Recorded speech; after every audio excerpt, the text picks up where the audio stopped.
आदाब नाजरीन, मैं हूं आपका मेज़बान तारिक रहीम। नाजरीन, जैसा कि आपको मालूम है कि आज यूपीएससी की जानिब से रिज़ल्ट मुश्तहर हुआ और कुपवारा की ज़बरदस्त बात रही है कि यहाँ से 2 कैंडिडेट्स ने आज इस इम्तिहान में कामयाबी हासिल की। हमारे साथ इस वक्त नादिया मौजूद है जिन्होंने भी इस एग्ज़ाम में क्वालिफाई किया है, ये एग्ज़ाम क्वालिफाई किया है।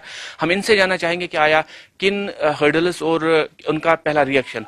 नादिया, आपका खैर मक़दम है हमारे साथ बात करने के लिए। शुक्रिया। आपका पहला रिएक्शन जानना चाहेंगे कि कितनी खुशी आपको मिली है?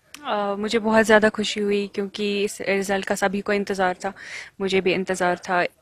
ऑलरेडी डिले हो गया था, कोविड की वजह से इंटरव्यूज़ डिले हो गए थे, वो फाइनली हो गए और बहुत ज़्यादा खुशी हुई। तो खुद रिज़ल्ट नहीं देखा, दूसरों से ही सुनने को मिला और अच्छा लगा सुन के। आपकी जर्नी के बारे में थोड़ा सा जानने की कोशिश करेंगे। हमारे नाज़रीन इस वक्त आपको देख रहे हैं, तो आपकी जर्नी जो है वेयर फ्रॉम दैट स्टार्टेड? मैंने जो है स्कूलिंग अपनी यहीं से की, कुपवारा से ही की मैंने। और उसके बाद जो मैंने ग्रेजुएशन किया वो मैंने जामिया मिलिया इस्लामिया से किया, इकोनॉमिक्स में मैंने ग्रेजुएशन किया।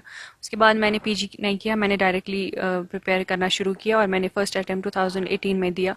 उसमें मैंने प्रीलिम्स ही पास नहीं हो पाया था मेरा सेकंड अटैम्प्ट में, लेकिन मैंने ऑल इंडिया रैंक 350 में लाया मुझे। तो अगर हम सब्जेक्ट की बात करें तो मेन जो सब्जेक्ट है वो कौन सा रहा आपका इस एग्ज़ाम में? मेरा जो ऑप्शनल सब्जेक्ट इसमें रहता है, जो अलग रहता है, ऑप्शन रहता है, उसमें कोई भी कैंडिडेट कोई भी सब्जेक्ट जो है, बहुत सारे सब्जेक्ट्स रहते हैं, उनमें से कोई भी ऑप्शनल चूज़ कर सकता है। तो मेरा जो सब्जेक्ट था वो सोशियोलॉजी था, क्योंकि उसमें मुझे इंटरेस्ट था, जबकि मैंने ग्रेजुएशन इकोनॉमिक्स में की थी, पर मुझे ज़्यादा इंक्लिनेशन उस सब्जेक्ट की तरफ था, तो मैंने वही चूज़ किया था।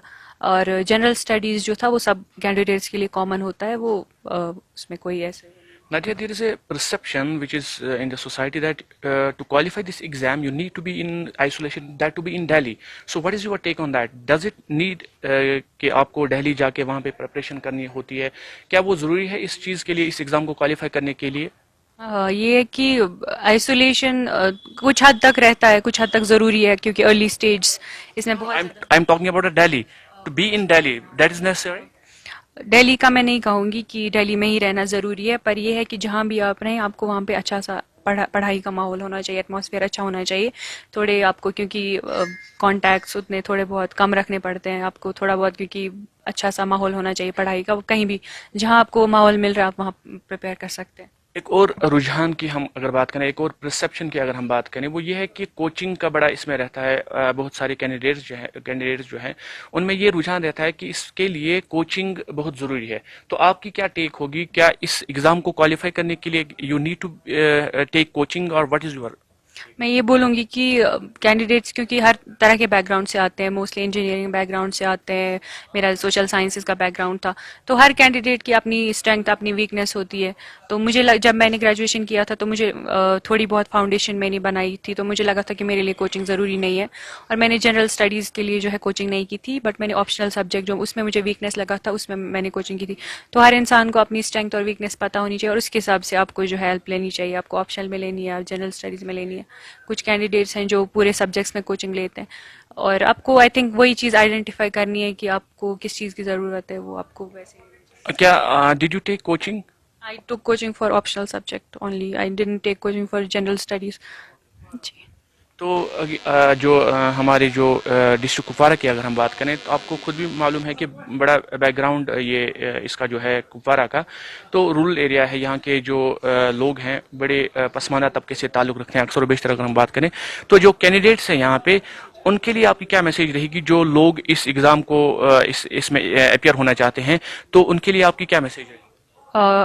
मैं यही कहूँगी कि कोई भी चीज़ इम्पॉसिबल नहीं होती है। इनफैक्ट ये भी एग्ज़ाम जो है थोड़ा टफ है, बट अगर आप डेडिकेटेड हो, आप हार्ड वर्क कर रहे हो, तो एक ना एक दिन आप इसको क्रैक करोगे। और इसमें फेलियर्स जो है इसमें आता जाता रहता है। इसमें बहुत सारे लोग हैं जो 5वें अटेम्प्ट में करते हैं, कोई लोग जो है 6ठे अटेम्प्ट में क्वालिफाई कर लेते हैं। अगर आप डेडिकेटेड हो और आप लगोगे इसमें दिल जान से, तो आप एक ना एक दिन आप एग्ज़ाम पास करोगे।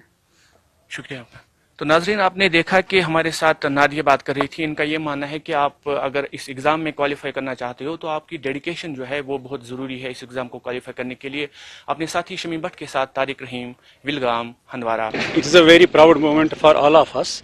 کہ یہ پہلی لڑکی ہے فیمیل کینڈیڈیٹ جس نے اس پورے سب ڈسٹرکٹ جو ہندوارہ سب ڈسٹرکٹ ہے فرسٹ کینڈیڈیٹ ہے یہ فیمیل کینڈیڈیٹ جس نے آئی اے ایس کریک کیا. اس سے پہلے یہاں پر ایک اور بھی آئی اے ایس ہے، مطلب ہمارے عبدالغنی میر صاحب ہیں جو اس وقت اے ڈی جی پی ہیں، یا شاہ فیصل صاحب ہیں، باقی ہیں، لیکن یہ فیمیل فوک سے یہ فرسٹ لڑکی ہے جس نے یہ کیا، آئی اے ایس کریک کیا. تو یہ بہت ہی خوشی کی بات ہے، ہم سب خوش ہیں. تو میری طرف سے میں اپنے جو ہمارے یوتھ سے میں ان کو یہ میسیج دینا چاہتا ہوں کہ نادیہ بیگ کی طرح آپ بھی محنت کریں اور آگے بڑھ جائیں.